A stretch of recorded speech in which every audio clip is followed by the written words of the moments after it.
I wasn't supposed to be awake. That's what she thought. That I'd taken my melatonin and passed out like always. That I'd drool into my pillow and snore through the night like the oblivious husband she'd trained me to be. But I wasn't asleep. I was lying still, facing the wall, listening to the faint buzz of her phone lighting up again, and again, and again. It started around 12:14 a.m. The first vibration was short. The second one was longer. She exhaled quietly, as if weighing something. Then I felt her shift, that soft slide of the blanket as she sat up. I heard the almost silent tap of her screen being unlocked. And then, the whisper, "Yeah, he's out." I didn't breathe. My jaw clenched so hard I swear I heard something in my neck crack. I wasn't dreaming. I wasn't mishearing.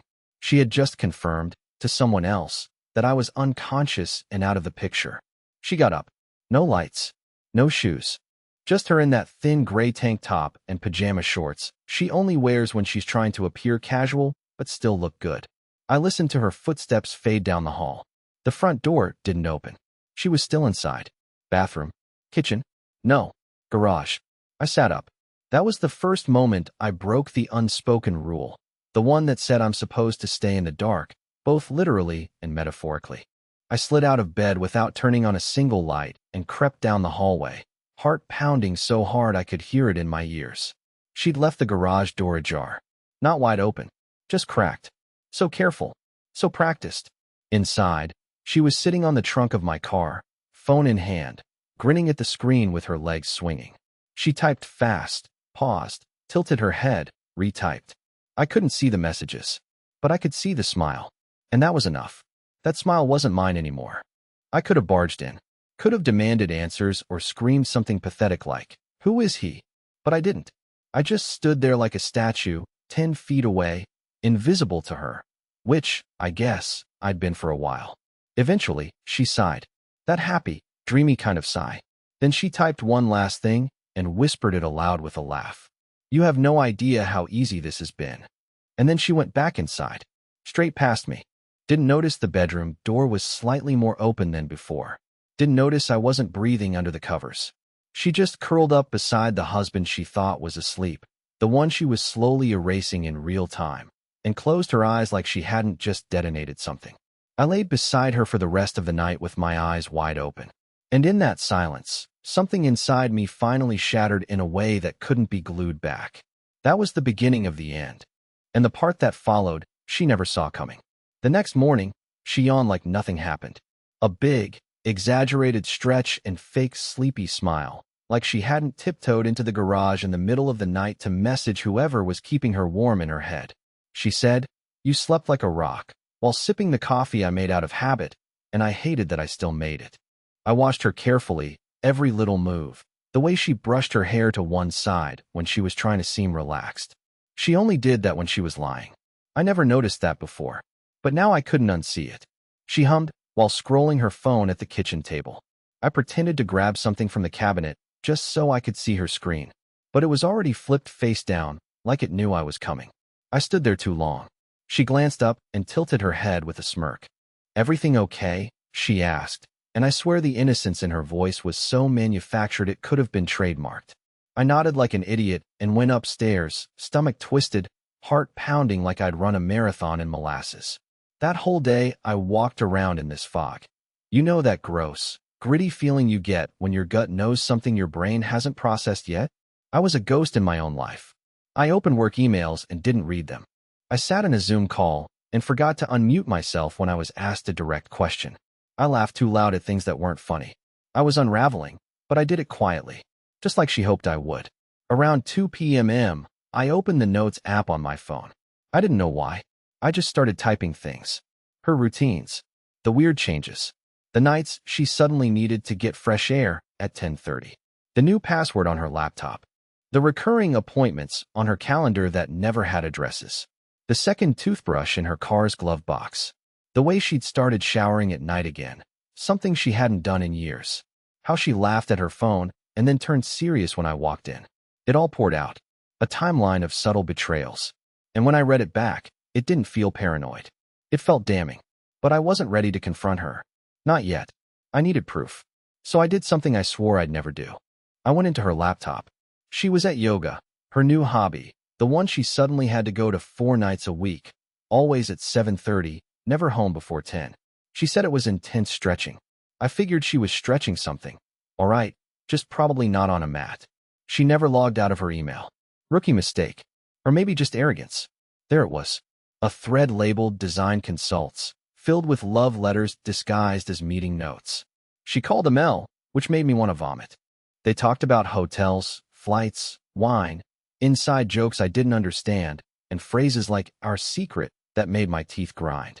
She said things like, "You make me feel alive," and "He barely notices me anymore," and "soon." That one hurt the most. Soon.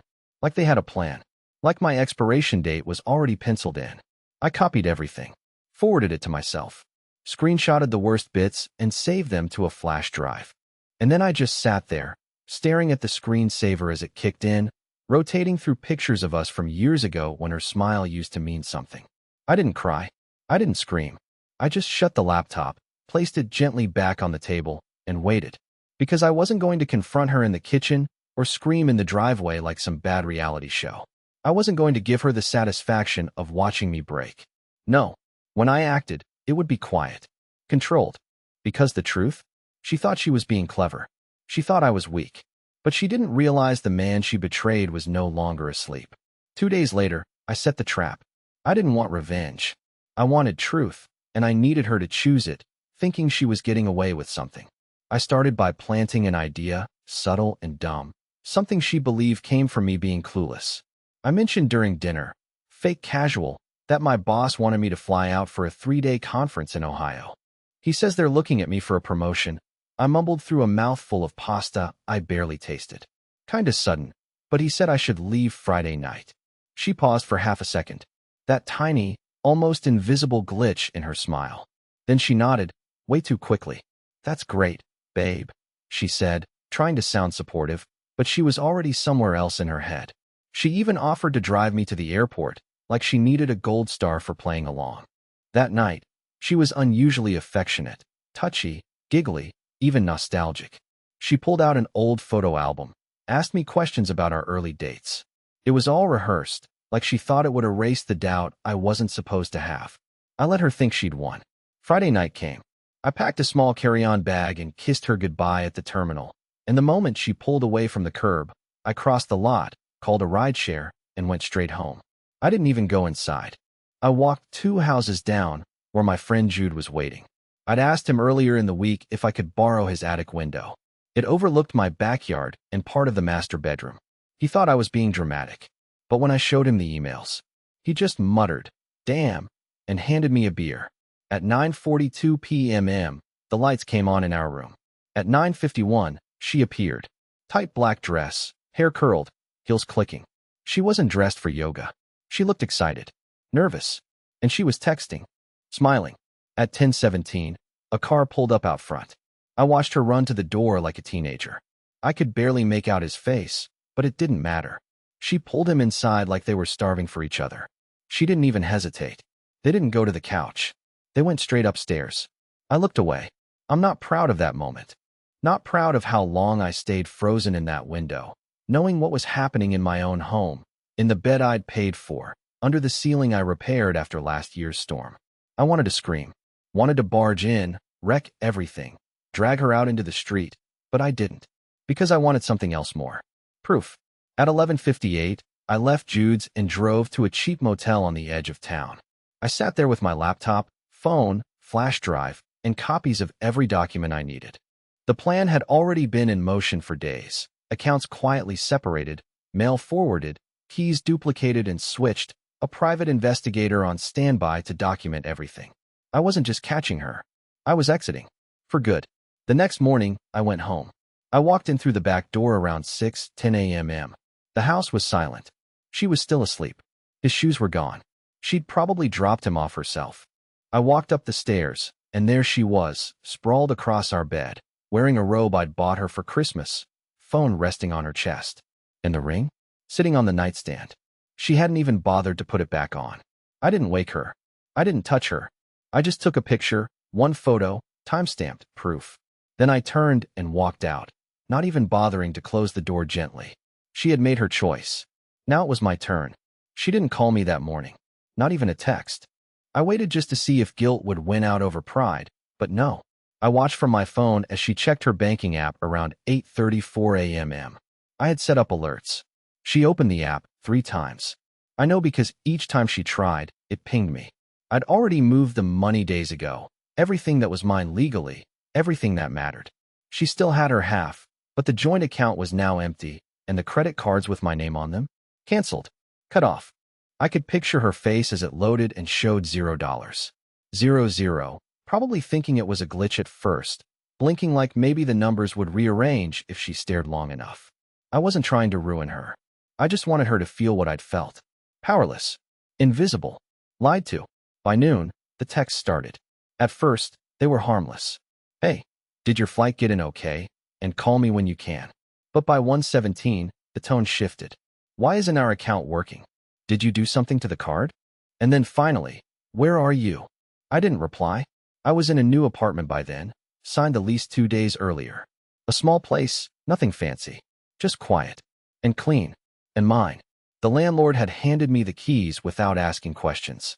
I'd paid 6 months up front. Cash. I brought nothing from the house. Not the bed, not the couch, not even my clothes. Just my laptop, one suitcase, and a new SIM card. I didn't want to carry any of her with me, not even in threads. By 4 p.m. She was calling every 5 minutes. By 6 o'clock, she'd left a voicemail sobbing. I didn't listen to it, but I saved it.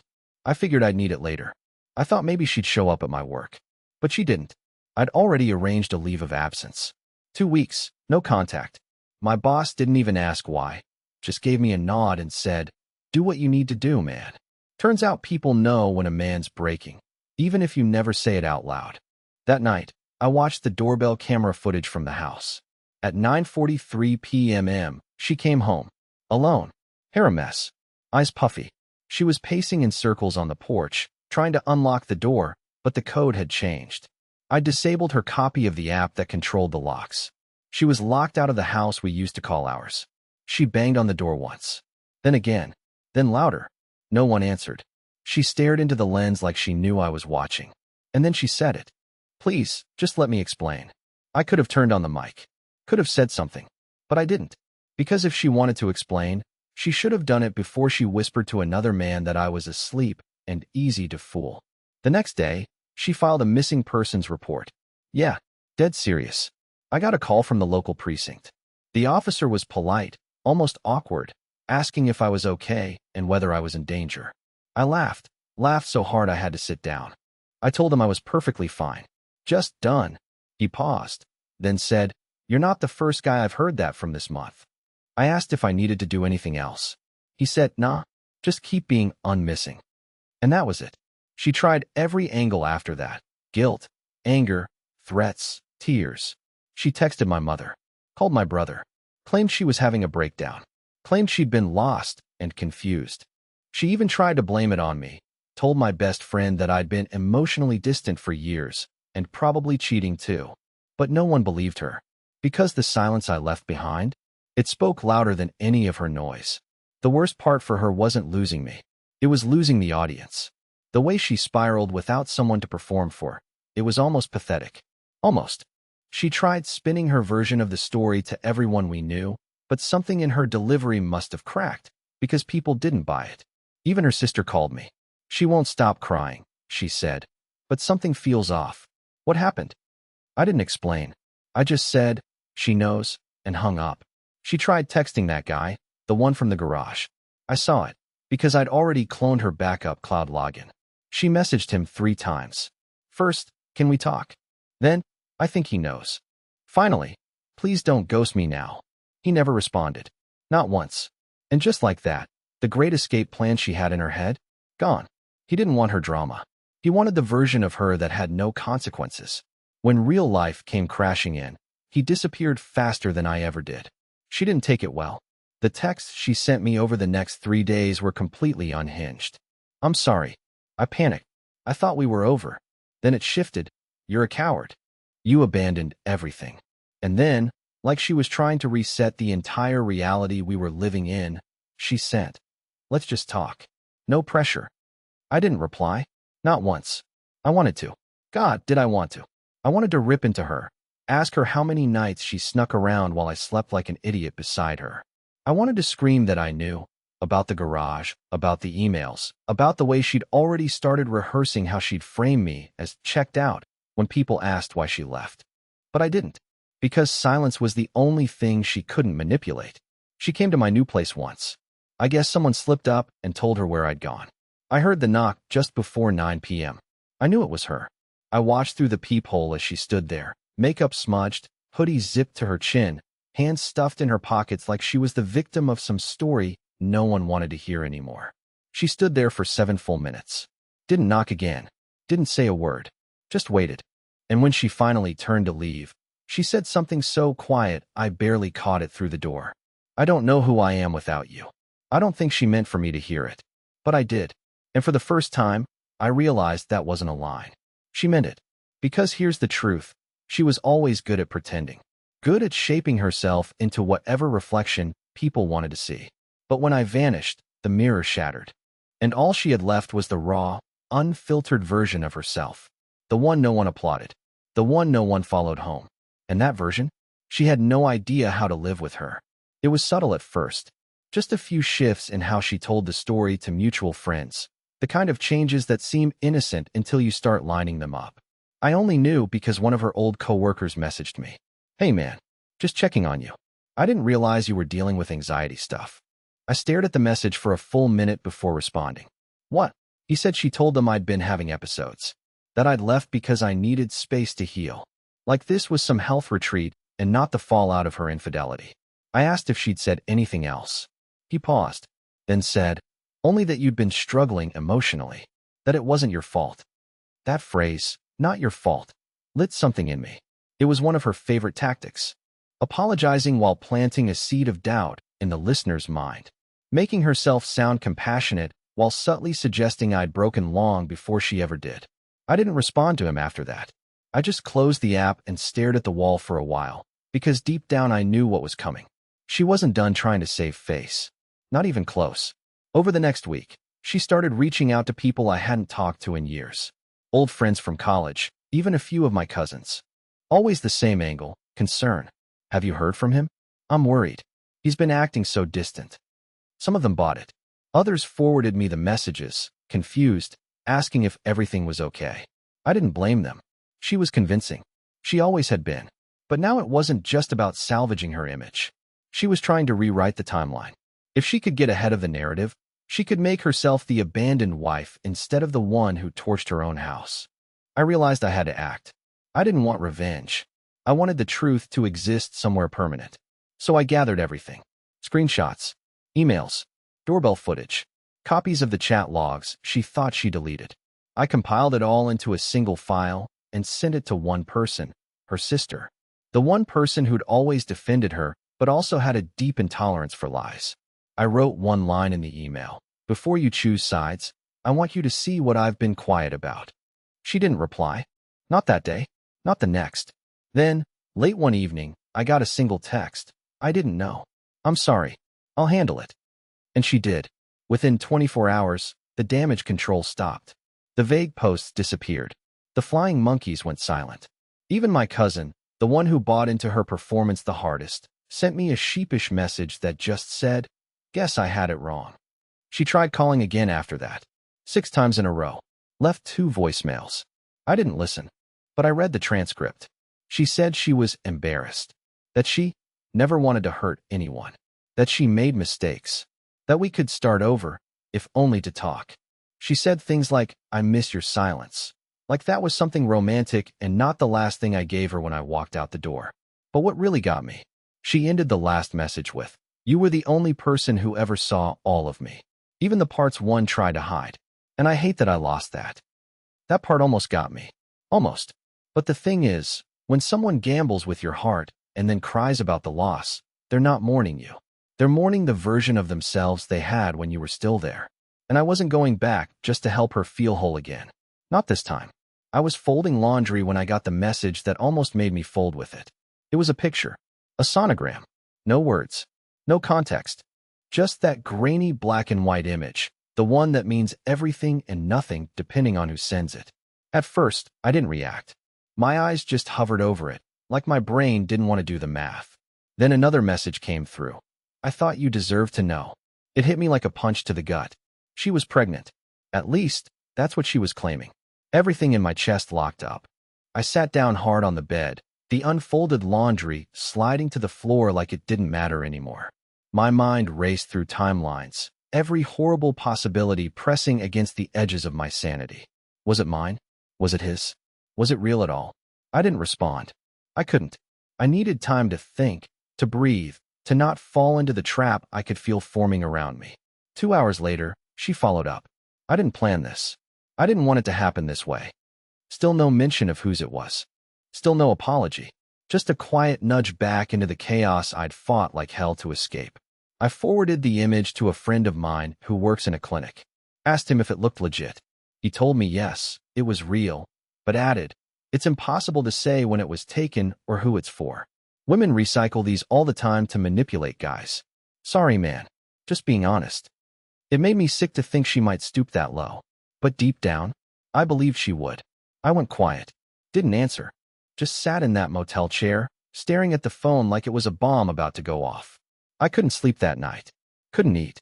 I kept playing every conversation we'd had the last few months in my head, trying to decode her words like they were a puzzle. Was she setting this up all along? Was this her final card? Or was this just another lie she thought I was dumb enough to believe? The next day, she sent a video. Her face, no makeup, red-eyed. She looked broken. And for a second, I hated how much I still wanted to protect the woman I once believed in.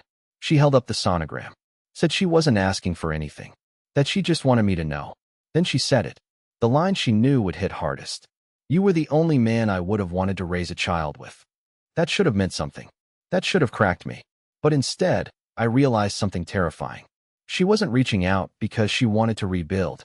She was reaching out because she had no idea how to fall alone.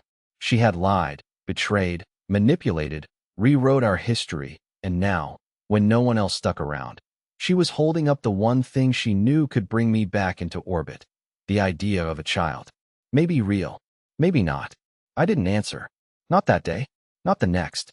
I sat with the silence and made peace with it. Because I knew the final decision was coming. And this time, it would be mine. I waited a full week before I replied. 7 days of silence. 7 days of letting her sit in the uncertainty she had so carelessly thrown me into for months. I didn't text. I didn't call. I didn't react to the sonogram or the videos or the guilt-laced pleas. I just lived. Quietly. Carefully. And for the first time in years, honestly. And then, I sent one message. Whatever you're going through now is yours to carry. You gave up the right to carry it with me. I didn't block her. I didn't need to. She never replied. Not because she didn't want to, but because there was nothing left to say. I had taken the power she thought I'd never find. The ability to walk away and not look back. A few weeks later, I met someone. Not in the rebound kind of way, not some dramatic new love story with roses and violins and rebound cliches. Just a quiet conversation at a bookstore with someone who asked about the author I was holding and didn't try to sell me a lie 5 minutes later. Her name was Lena. Not flashy. Not loud. Just kind. We had coffee. No games. No pretending. She didn't try to impress me, and I didn't feel like I had to apologize for existing. It was light. It was simple. And God, it was peaceful. I'm not saying I fell in love overnight. I didn't. I was still rebuilding. Still sleeping with one foot on the ground, just in case. But what I did feel was something I hadn't felt in years, like I could breathe in a room with someone again and not have to scan their face for deception. One night, Lena asked me if I'd ever been married. I paused, then said, yeah. She didn't ask what happened. She just nodded. She must have been blind. That was the moment I realized I didn't need an apology from my ex. I didn't need closure, or revenge, or some dramatic courtroom ending. I had peace. She could rewrite the story all she wanted, tell the world I disappeared, that I broke, that I ran. But the truth? I didn't disappear. I finally showed up, for myself. And the second I walked out that door without a word, when I let the silence speak for me, that was the first real choice I'd made in years. She crossed the line. I didn't argue. I didn't beg. I just left. And in that silence, I found everything she tried to make me forget I deserved.